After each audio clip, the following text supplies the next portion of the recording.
Neymar জুনিয়রের বিলাসী জীবনযাপন নতুন কিছু নয়। গ্ল্যামার, স্টাইল আর স্ট্যাটাস, এই তিনের মিশেলে যেন গড়া ব্রাজিলিয়ান সুপারস্টারের লাইফস্টাইল। তবে এক জিনিস আছে যার প্রতি নেইমারের প্রেমটা কখনোই কমে না, বিলাসবহুল গাড়ি।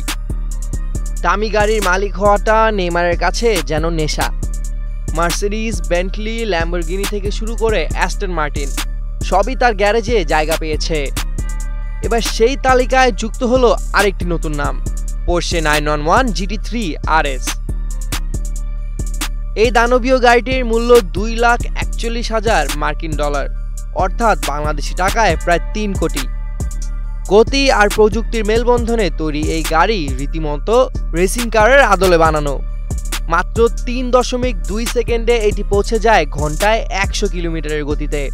525 হর্স পাওয়ারের ইঞ্জিন, সক্রিয় অ্যারোডাইনামিক্স, উচ্চ ডাউনফোর্স ও হালকা ও নির্ভুল গঠনের কারণে এটি রাস্তায় এক কথায় দুর্বার। পোর্শে কর্তৃপক্ষ একে বলছে একটি উচ্চ কার্যক্ষমতা সম্পন্ন স্পোর্টস কার, যা ট্র্যাকে দাপট দেখানোর পাশাপাশি সড়কেও চলার উপযোগী। নেইমারের এই নতুন পোর্শে ছাড়াও রয়েছে গাড়ির এক বিশাল সংগ্রহশালা।